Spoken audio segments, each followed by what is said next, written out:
another vlog. So guys, আজকের ব্লগটা করার মেন উদ্দেশ্যটা হচ্ছে এইটা যে বাঙালি 13 পার্বণ তো তোমরা শুনেছো। সো আজকে 13 পার্বণে এক পার্বণ যাকে রথযাত্রা বলে। তো আজকে রথযাত্রার কিছু মুভমেন্ট তোমাদের সাথে শেয়ার করব। চলো দেখা হচ্ছে, বাকি সব ক্লিপগুলো দেখো অ্যান্ড পুরো ভিডিওটা এনজয় করো। অ্যান্ড ভাবিনি যে কলকাতায় এত সুন্দর রথযাত্রা হয় এইখানে। চলো টাটা।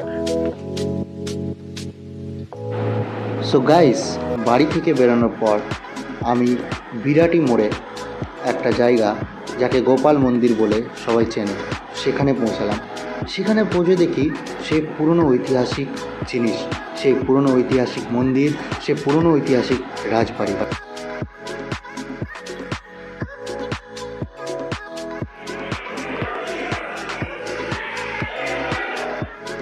সেই গোপাল মন্দিরের হিস্টোরি আমি তোমাদের এই ভিডিওতে জানিয়ে দিই। মন্দির থেকে বেরিয়ে দেখি যে এই যে সুন্দর রথ, সেই বাচ্চাদের করা রথ, সেটি দেখে আমার মন সত্যি ভরে গেছিলো।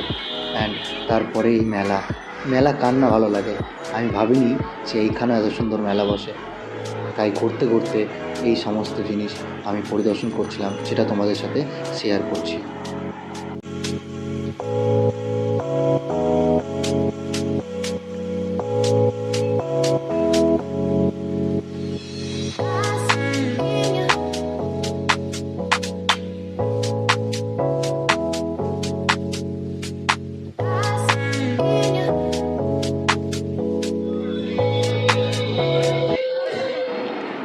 তারপর মন্দিরে সেই হরে কৃষ্ণ হরে নাম ডাক শুনে আরও মনটা জুড়িয়ে গেল।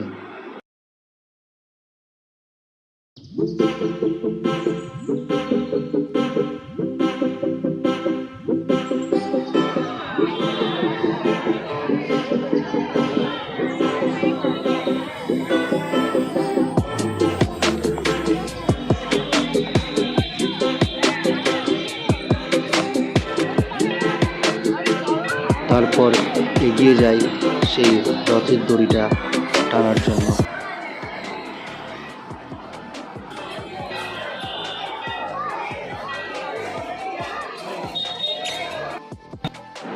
সেই গোপাল মন্দির থেকে বেরিয়ে দেখি বিরাটি স্টেশন মোড়ের রাস্তাতে সে বিশাল জ্যাম লেগে আছে।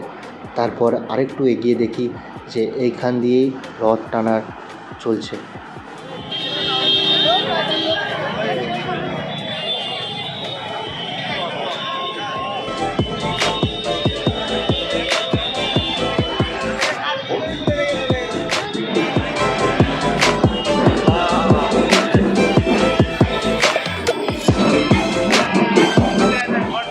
তারপর তো তোমরা দেখতে পাচ্ছ সেই রথযাত্রার পথযাত্রা।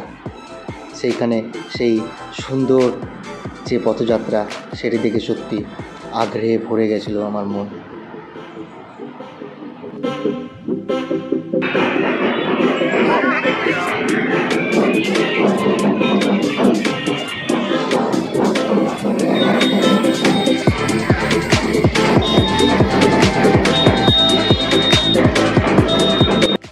অতিরিক্ত ভিড়ভাট্টার মধ্যেও যেন একটা মনের ভিতর আমেজ আসছিল, যেটা সত্যি খুব ভালো লাগছিল এবং আমি ভীষণ মজা পাচ্ছিলাম সেটিকে দেখে।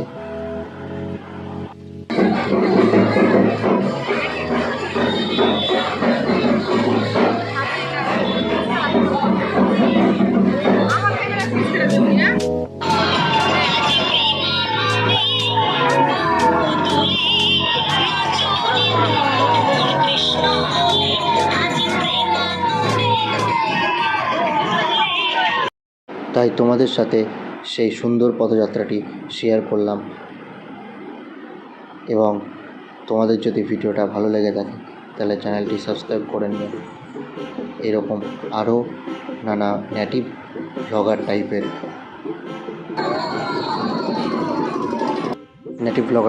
ব্লগ দেখার জন্য। সো এখনকার মতো বাই, দেখা হচ্ছে পরের ব্লগে।